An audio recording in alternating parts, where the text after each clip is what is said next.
کیونکہ لوگ یہ کہہ رہے ہیں کہ سوئی کی جو گیس ہے، سوئی گیس سے جو گیس آتی ہے وہ بہت زیادہ ایکسپینسو ہے، ہمیں جو سلنڈر ملتا ہے وہ اس سے ہمارے گھر کا خرچہ مطلب 4 سے 4,500 روپے میں پورا مہینہ ہمیں گیس سلنڈر کر کے دے دیتا ہے. تو اب لوگوں نے اس کو آلٹرنیٹ یہ لینا شروع کر دیا ہے. پانی یہاں پر آتا نہیں ہے. یہ کراچی وہ شہر تھا جہاں پانی کی وافر مقدار ہوتی تھی، مگر اب گلشن میں، گلستان جوہر میں، لالو کھیت میں، گولی مار میں، ناظمات میں، یو نیم اٹ، آپ جہاں جائیں وہاں پر اب پانی کے ٹینکر آ رہے ہوتے ہیں. اور پانی کے ٹینکروں کے لیے بھی آپ کو صبح 10 بجے سے انتظار کرنا پڑتا ہے جو شام کو 5 بجے آپ کے گھر پہ آتا ہے. تو یہ کراچی کی مجموعی صورتحال ہے. اور پاکستان کا موازنہ کرتے ہیں دنیا کے ترقی یافتہ ملکوں سے، کہتے ہیں کہ پاکستان کے اندر انویسٹمنٹ لائی جائے. یہاں پر کوئی سیکیور نہیں ہے. چائنیز کی بسوں پہ اٹیک ہوتے ہیں، کراچی کے اندر چینا جھپٹی ہے، کچے میں ڈاکو ہیں، اور انویسٹمنٹ لائی جائے.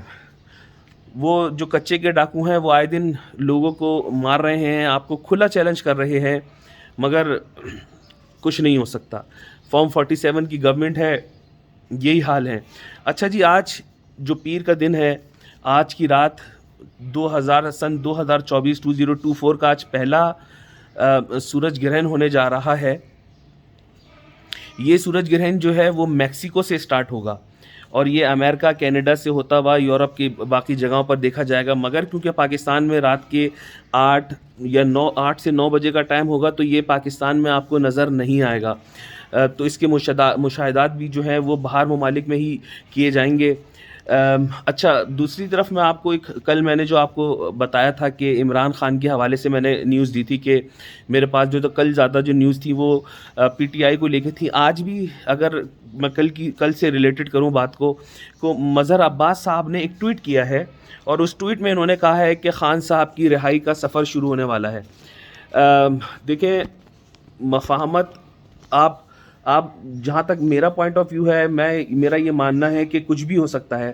آپ دیکھیں جنرل باجوہ جو تھے وہ سب سے آگے تھے نواز شریف کو نکلوانے میں. وہ یہ کہتے تھے جرنلسٹوں کو بلا کر، یہ بات کتنی دفعہ آپ نے ٹی وی پہ سنی ہوگی، ٹاک شوز میں سنی ہوگی، کہ جنرل باجوہ یہ کہتے تھے کہ نواز شریف کرپٹ ہیں، آصف زرداری کرپٹ ہیں، چور ہیں. یہ جنرل باجوہ کے الفاظ تھے.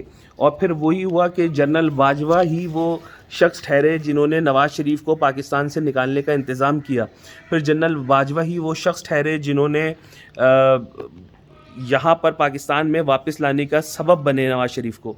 وہ تو ان کی لیگیسی جو ہے وہ عاصم منیر صاحب فالو کر رہے ہیں.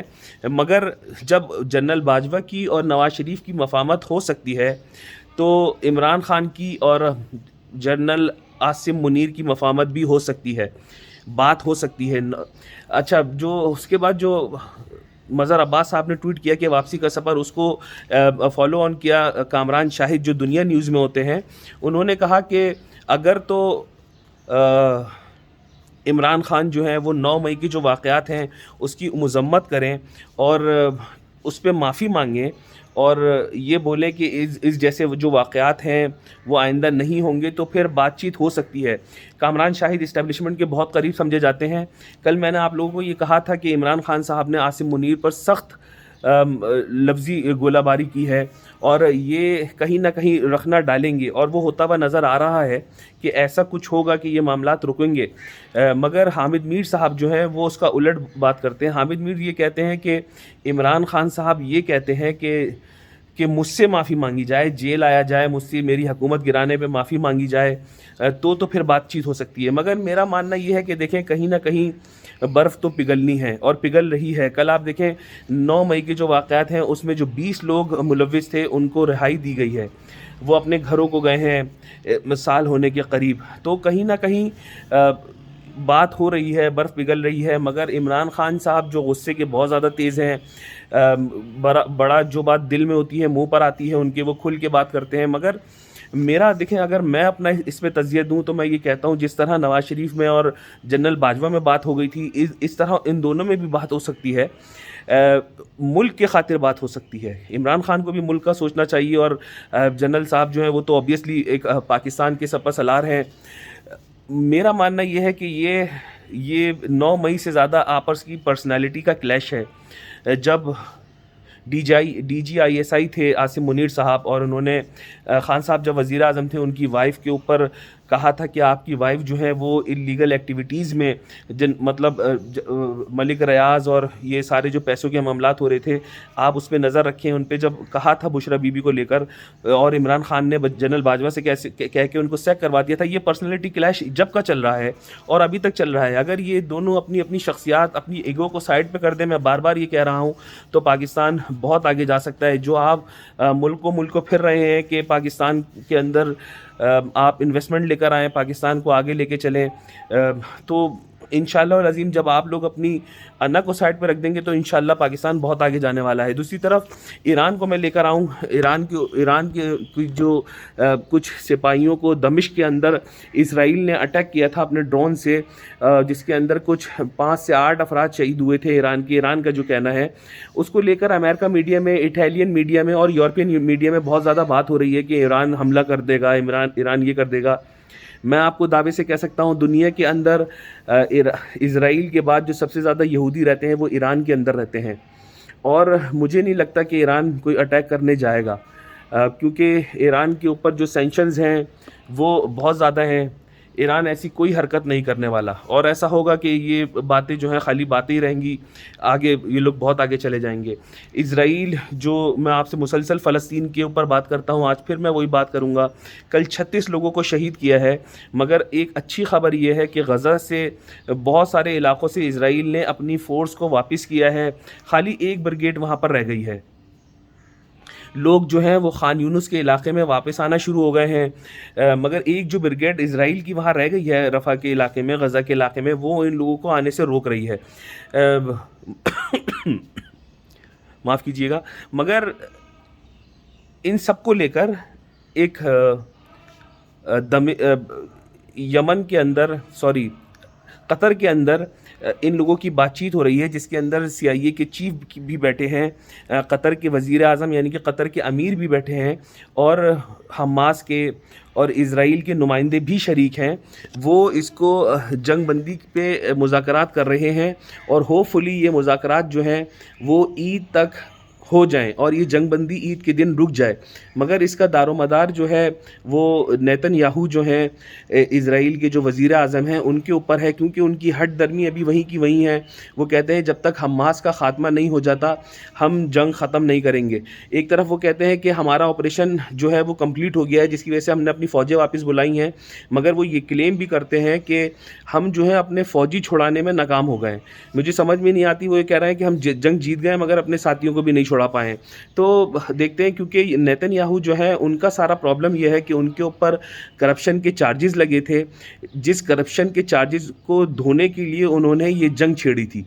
تو یہ جنگ سے زیادہ, جنگ تو نہیں کہیں گے, اس کو جینوسائڈ کہیں گے, کہ 4 طرف سے آپ نے گھیر لیا ہے مسلمانوں کے ایک قبیلے کو اور ان کو آپ مار رہے ہیں. کیونکہ آپ کو پتہ ہے کہ مسلمان جو ہیں اب وہ خالی اپنی اپنی دیکھتے ہیں, لاوارث ہیں, ان کا کوئی پوچھنے والا نہیں ہے, تو جس طرح چاہو مارو. مگر دیکھیں قدرت کی جو نظام ہے وہ اللہ کی لاٹھی جو ہے وہ بے آواز نہیں ہے. انشاءاللہ العظیم وہ وقت آئے گا کہ اسرائیل کو جو وہاں کے رہنے والے ہیں وہ خود انشاءاللہ العظیم اس کا جواب دیں گے. پیر کا دن انشاءاللہ العظیم اب تک کی جو اپڈیٹ رہیں وہ میں نے آپ لوگوں کو شیئر کری. ایک نیوز جو میں آپ سے شیئر کرنے بھول گیا وہ بابر اعظم کی ہے. بابر اعظم نے کلیم کیا ہے کہ جو ورلڈ کپ ہونے جا رہا ہے T20 کا یہ ہم جیتیں گے. بابر اعظم کی باتیں ہم پہلے بہت سن چکے ہیں, ناکام ترین کیپٹن, ایک کامیاب ترین بیٹسمین. تو میرا ابھی بھی آپ لوگوں سے دیکھیں پاکستان کے لیے دعا رہتی ہے کہ اللہ پاک پاکستان کو کامیاب کرے. مگر یہ جو سیاسی نظام پاکستان کے اندر ہے انتہائی کرپٹ اور انتہائی کرپٹ. اپنا خیال رکھیے گا, جہاں رہیں خوش رہیں. السلام علیکم.